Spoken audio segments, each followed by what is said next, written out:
Ministério Apostólico de Volta à Palavra apresenta De Volta à Palavra, com o Bispo Alexandre Rodrigues. Uma voz profética, preparando o caminho para a segunda vinda de Cristo. Voz do que clama no deserto, preparai o caminho do Senhor.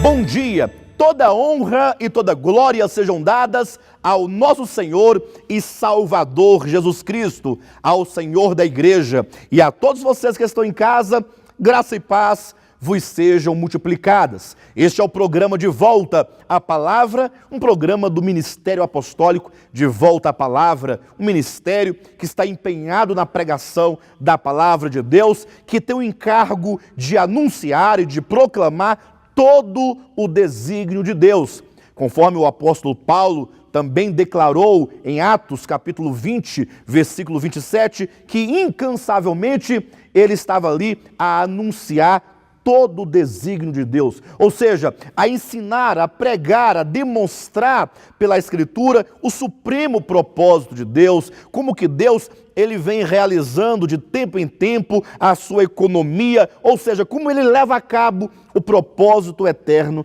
do seu coração. E nós aqui do Ministério Apostólico De Volta à Palavra, semelhantemente, queremos dar essa continuidade, como que um fio condutor, trazendo até vocês uma palavra apostólica, uma palavra neotestamentária, uma palavra que tem tão somente um compromisso com as páginas da Bíblia Sagrada, sobretudo do Novo Testamento, onde ali se revela a pessoa de Cristo, a obra de Cristo, como que o Senhor realizou na cruz do Calvário, ali a redenção, a fim de redimir um povo e edificar para si um povo exclusivamente seu, edificar a sua igreja. É por isso que eu apelo ao seu coração nesta manhã. Eu convido a cada um de vocês a pegarem suas Bíblias e a nos acompanharem em mais uma ministração da Palavra de Deus, a fim de sermos por ela curados, sermos sarados, sermos transformados e, sobretudo, sermos edificados. Antes de tudo, eu quero apenas lembrá-los da nossa 9ª Conferência Teológica. Todos os anos, este ministério oferece aos filhos de Deus uma conferência de caráter teológico, sempre trazendo temas relevantes, temas de uma grande envergadura teológica. Neste ano, a nossa conferência vai acontecer nos dias 18, 19 e 20 do mês de outubro. Serão 4 ministrações trazendo o tema escatológico do Apocalipse. O Apocalipse revelado, uma visão quadridimensional da vitória do Cordeiro e de sua esposa. Nós queremos trazer o livro do Apocalipse, revelando ali todas aquelas visões que João teve na ilha de Patmos, mas numa perspectiva do grande conflito que começou na eternidade passada com a queda de Lúcifer. Como que o conflito entre o bem e o mal foi se desenrolando ao longo do tempo, passando pelo Calvário, a importância da morte de Cristo ali na cruz do Calvário, de sua ressurreição, de sua ascensão, de sua entronização, de sua exaltação, e como que agora, enquanto o Senhor e Cristo, enquanto o Cordeiro Leão de Deus, como é que ele pega ali o livro da economia escatológica e ele começa a desvendar os grandes mistérios, a desvendar os grandes acontecimentos que darão o desfecho de toda essa história cósmica que teve início na eternidade passada e que nos levam até a eternidade futura. Portanto, você, meu irmão, você, minha irmã, vocês não podem deixar de participar. Você não pode ficar fora dessa grande bênção que será essa 9ª Conferência Teológica. Coloque aí na sua agenda, anote, dias 18, 19 e 20 do mês de outubro. Serão 4 ministrações. No dia 18, sexta-feira, às 19h30, a primeira ministração. E então, dia 19 de outubro, será um sábado, pela manhã, às 9 horas, e à noite, a terceira mensagem, às 19h30, e no domingo, dia 20, o encerramento, na parte da manhã, às 9 horas da manhã. Faça um compromisso com você mesmo, para que você não deixe de vir, para que você compareça, para que você acompanhe, e eu tenho certeza que você será profundamente abençoado. Esta conferência será um grande marco na história do ministério apostólico de Volta à Palavra e também um grande marco na sua vida, porque Deus vai derramar grandes bênçãos sobre todos aqueles que estiverem debaixo dessa palavra profética, sendo infundidos por essa palavra profética que, como uma candeia, brilha em lugar escuro até dissipar toda a treva da alma, a fim de que a estrela da alva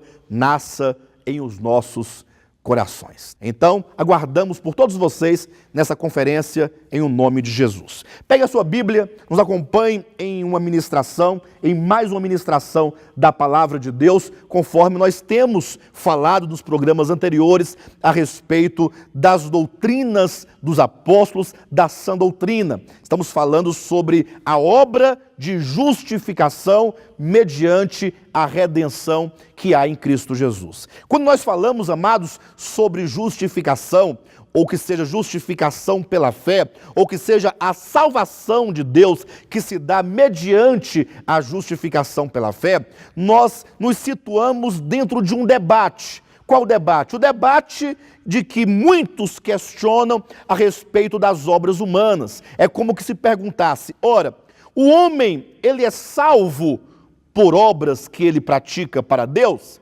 Bem, qual é a resposta da Bíblia Sagrada? Não. De maneira nenhuma o homem pode ser justificado diante de Deus por obras da lei. Onde está escrito? No livro de Romanos, capítulo 3. Basta você verificar como que o apóstolo Paulo categoricamente deixa essa verdade registrada aqui diante de nossos olhos.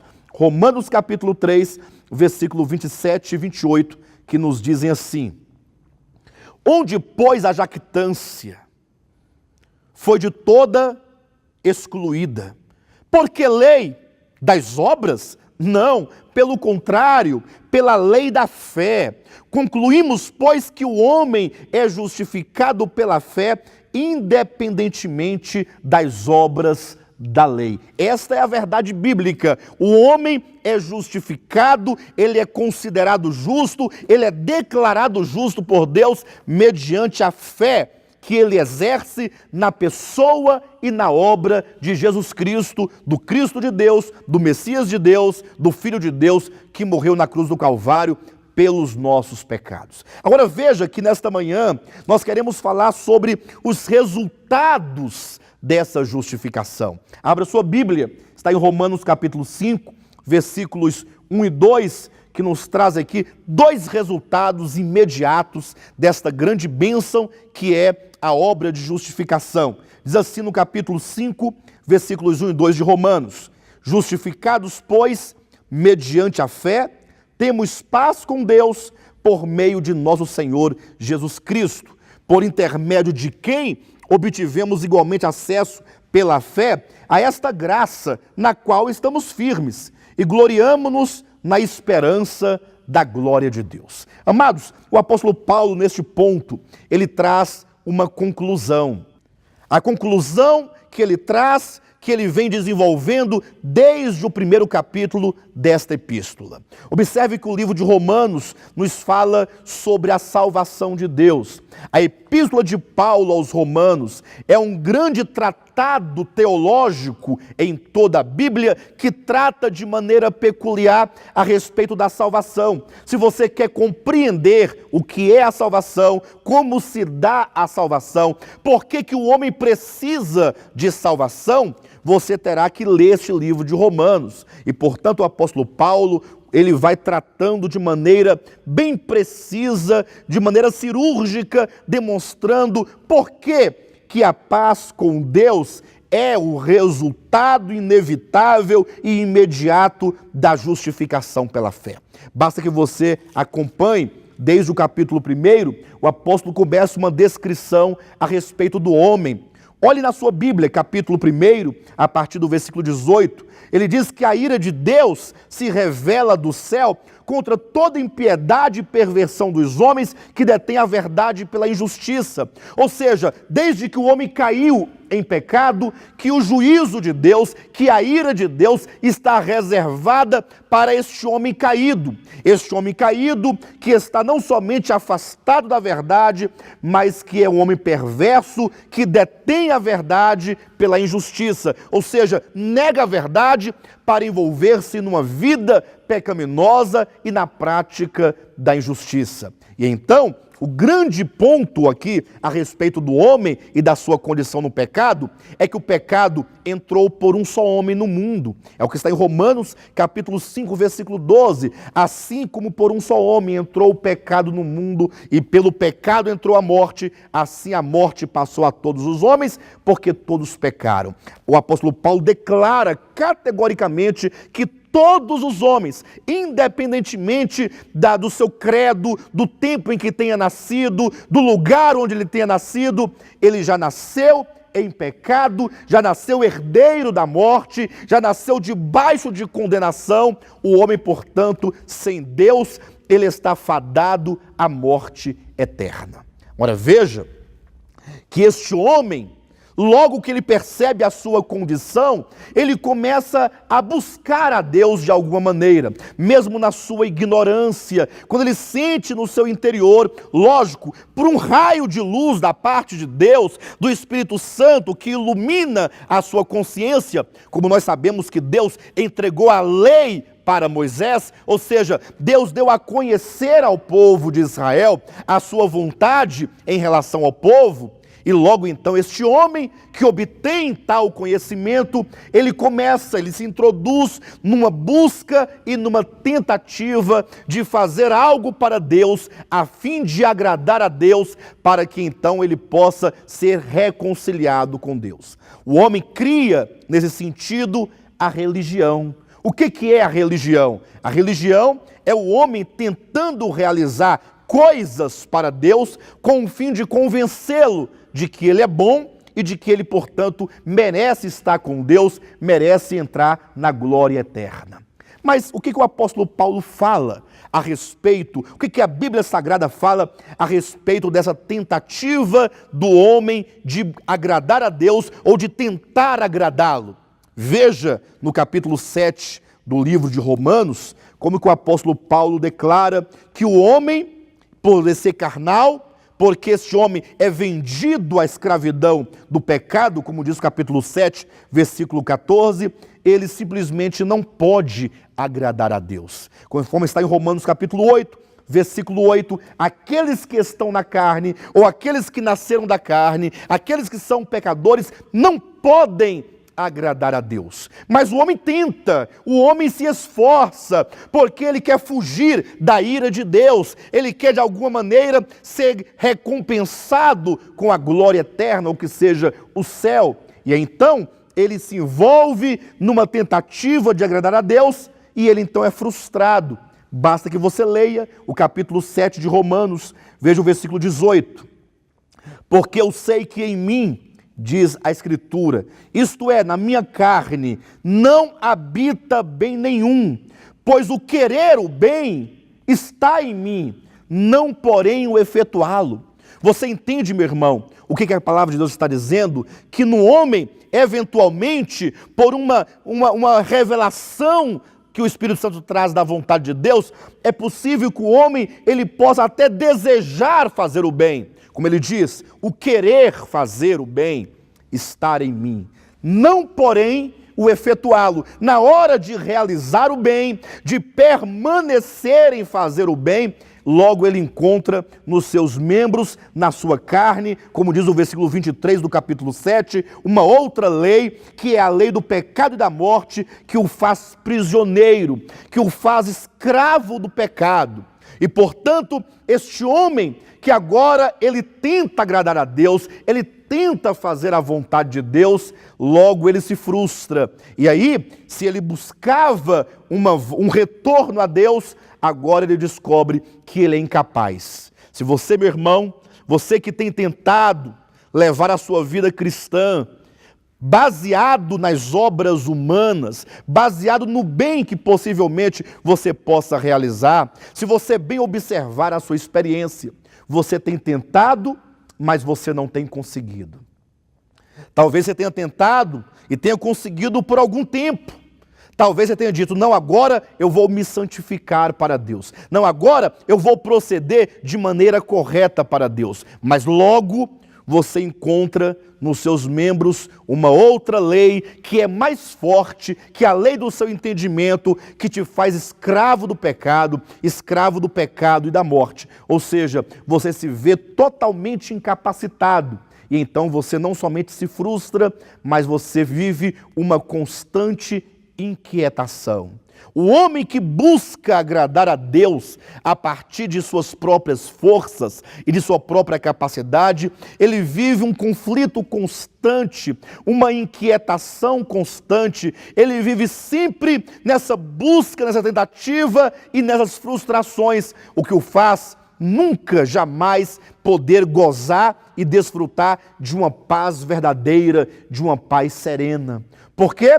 Porque ora ele se acha salvo, ora ele se acha perdido. Tudo depende do seu momento. E como uma roda gigante, ora ele está lá em cima numa condição espiritual razoável, ora ele está lá embaixo numa condição de morte, numa condição de pecado. Nesta manhã, talvez eu me dirija a muitas pessoas que estão frustradas, pessoas que não conseguiram levar a vida cristã adiante. E por quê? Porque talvez você tenha tentado baseado no teu esforço, na tua capacidade, nas tuas obras. De maneira que a Bíblia declara que enquanto o homem viver nessa busca, tentando alcançar um padrão de justiça para agradar a Deus, com o fim de ser salvo, ele viverá uma constante inquietação e uma perturbação de alma tal que ele jamais poderá ter paz com Deus. É por isso que o apóstolo Paulo, depois que ele demonstra pela Escritura, veja na sua Bíblia, capítulo 3 de Romanos, versículo 21 em diante, ele começa a declarar como então, já que o homem não pode de si mesmo, já que o homem não consegue de si mesmo, como Deus então salva o homem. Veja a economia de Deus quanto à sua salvação. Capítulo 3 de Romanos, versículo 21 em diante, ele diz, mas agora. Quando ele diz mas agora, ele quer dizer nesta dispensação da graça. Porque até então havia a dispensação da lei. A lei foi dada por Moisés, já disse o apóstolo João, né? Ali no seu evangelho. A lei foi dada por Moisés. A graça e a verdade vieram por meio de Jesus Cristo. Então veja que quando Paulo diz, mas agora, ele quer dizer, não outrora, porque outrora prevalecia a dispensação da lei, em que o homem, para ser abençoado, precisava cumprir com todos os requisitos da lei. Do contrário, ele estava cheio de maldições, porque havia as bênçãos e as maldições decorrentes da obediência ou desobediência do homem. Qual foi o resultado?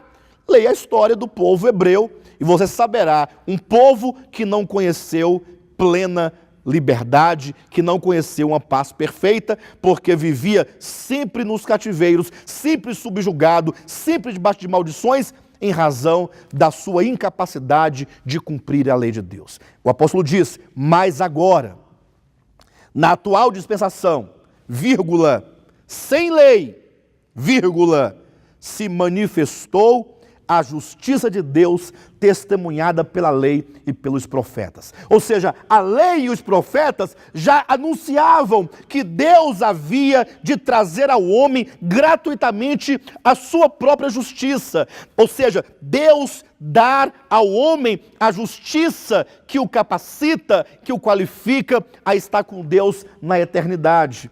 Agora, essa justiça se manifesta, versículo 21, sem lei. A lei é tirada de contexto. Versículo 22, justiça de Deus mediante a fé em Jesus Cristo para todos e sobre todos os que creem, porque não há distinção. Não importa a sua nacionalidade, não importa a sua raça, não importa a sua cor, não importa onde você mora, não importa a sua condição social. Todos os que creem se apoderam da justiça de Deus. E o meio como ele o faz é mediante a fé na pessoa de Cristo. Versículo 24 deste mesmo capítulo 3 de Romanos. Sendo justificados gratuitamente por sua graça, mediante a redenção que há em Cristo Jesus. Então agora você é justificado. Como? Gratuitamente. Ou seja, Deus te dá a justiça de que tanto você precisa. É aquilo que está lá no livro de Mateus, capítulo 11, versículo 28 em diante, quando Jesus diz: olha, vocês que estão cansados, vocês que estão sobrecarregados, vinde a mim e eu vos aliviarei, porque os judeus estavam sobrecarregados do pecado e estavam sobrecarregados do peso da lei, que é um esforço inútil, porque o homem não consegue e não pode agradar a Deus, uma vez que ele está debaixo do pecado. Então, o Senhor o justifica gratuitamente, e somente quando o homem é justificado mediante a fé, gratuitamente, quando todas as suas buscas acabam, quando todo o seu esforço cessa, é neste momento que é dito: justificados, pois, mediante a fé, temos paz com Deus. Aí você pode ter paz. Por que uma vez justificados por fé, nós temos paz? Porque outrora, como podíamos nós ter paz se nós começávamos até bem, mas logo nos víamos caídos? Por quê? Porque dependíamos da nossa própria capacidade, do nosso próprio esforço. O homem só pode ter verdadeira paz com Deus, pode ter paz no seu coração em relação a Deus, quando ele recebe de Deus a salvação. Agora, você não vai mais servi-lo como quem busca a salvação. Você não vai mais servi-lo com aquele medo e aquele tremor, como quem constantemente tem medo de que Deus o lance nas labaredas do fogo eterno. Não, você agora vai servi-lo tendo a certeza de salvação, tendo a garantia da salvação. Haja vista que o que te qualifica não é você mesmo, nem aquilo que você é capaz de fazer, mas é a justiça de Deus. E essa justiça que é Cristo é infalível. Veja o versículo 2 do capítulo 5 de Romanos, que diz: por intermédio de quem obtivemos igualmente acesso pela fé a esta graça na qual estamos firmes. Ou seja, o apóstolo Paulo, ele ratifica, ele reafirma dizendo que o acesso à grande bênção da justificação é mediante a fé. O único acesso que você tem a essa justiça de Deus é mediante a fé. Por isso ele afirma no final do versículo 2: e gloriamo-nos na esperança da glória de Deus. Ou seja, agora esse que creu e esse que foi justificado por fé e que agora tem paz com Deus, ele agora pode se gloriar na esperança da glória. Outrora ele não podia se gloriar, outrora ele ficava tentando, era uma tentativa de alcançar essa glória. Agora ele se gloria. Ele pode falar: eu dou graças a Deus porque eu tenho a certeza da vida eterna, eu tenho a garantia de entrar na glória eterna de Deus, porque eu já recebi a justiça que me qualifica. E essa justiça é o próprio Senhor Jesus, a sua pessoa santa e justa que viveu aqui na terra e que cumpriu na cruz do Calvário toda a obra de redenção. Ele próprio se torna uma veste para nós e nos cobre, que nos envolve, e que quando Deus olha para nós, ele vê então o seu próprio Filho. É isso que está em 1 Coríntios, capítulo 1, versículo 29 e 30, dizendo que Jesus se tornou para nós, da parte de Deus, não somente sabedoria, não somente redenção, não somente santificação, mas também justificação.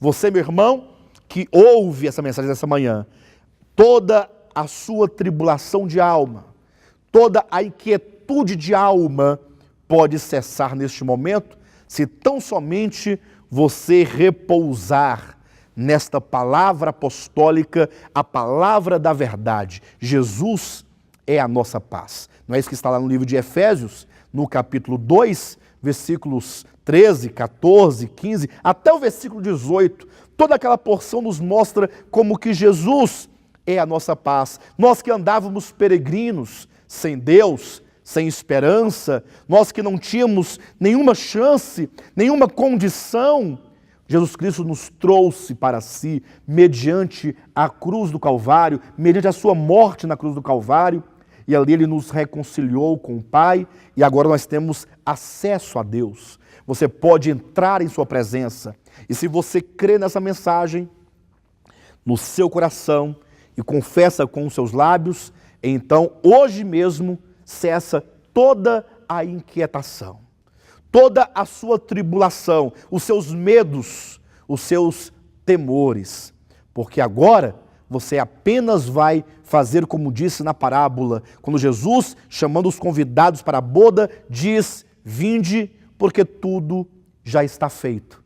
A mensagem do Evangelho é: tudo está feito. O Senhor já consumou na cruz do Calvário a obra de redenção, e todo aquele que crê é justificado, tem a Cristo como sua justiça, e, portanto, você pode gozar agora dessa grande certeza de salvação, da esperança, da glória de Deus. Que você possa orar ao Senhor. Faça-nos uma visita em uma de nossas igrejas, seja aqui em Taguatinga, seja em Planaltina ou seja em Goiânia. Visite nosso site, lá você vai encontrar a agenda das nossas extensões ministeriais, ou mesmo na nossa sede, com local, endereço, dias de cultos, horários, e eu tenho certeza que vocês, vindo ter comunhão conosco, vocês serão supridos com a palavra, nós juntamente vamos crescer em graça, crescer em vida, sendo alimentados como aqueles que aguardam a segunda vinda de Cristo na presença de Deus, tendo a certeza que seremos por Ele aprovados, uma vez que a sua palavra é a nossa garantia. Eu quero, neste momento, fazer um apelo a cada um de vocês. Talvez você esteja perguntando: que luz é essa aqui, que está piscando aqui no seu televisor e que esteve aí durante toda essa ministração? Veja, essa luz vermelha que está piscando é um alerta, é como que diz para você: olha, este programa, o programa De Volta à Palavra, que está no ar já há 8 anos e meio, está correndo agora um grande risco de sair do ar.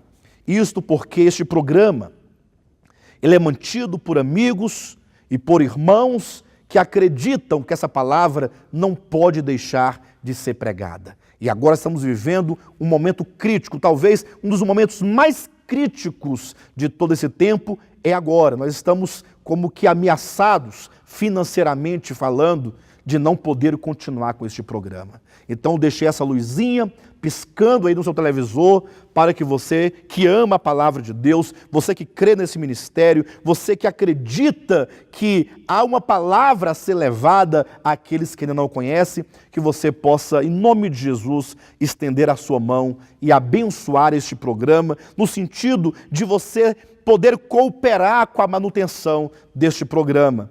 Eu quase nunca faço nenhum apelo, senão quando me sinto extremamente apertado, com dificuldades, ameaçado de sair do ar. Portanto, você, meu irmão, você, minha irmã, em nome de Jesus, estenda a sua mão. Eu faço um apelo a você do fundo do meu coração. Acesse a nossa página na internet, devoltapalavra.com, e lá você vai encontrar um ícone doações, e lá você poderá escolher a melhor maneira de fazer a sua oferta, por meio de boleto bancário, ou cartão de crédito, ou mesmo um depósito bancário. Veja, eu estou pedindo que você use todo o seu amor, que você possa ser um instrumento de Deus para abençoar. Jamais barganhe com Deus. Não queira dar para querer receber nada. Apenas acredite que você pode ser um instrumento de Deus para abençoar muitas pessoas que ainda não ouviram, não receberam ou não conhecem a palavra de Deus tal como ela é aqui na Bíblia Sagrada. Portanto, estenda a sua mão, colabore conosco e o Deus de toda graça há de abençoar a cada um de nós segundo a sua vontade. Tenham todos vocês, então, um bom dia e Jesus é o nosso Senhor.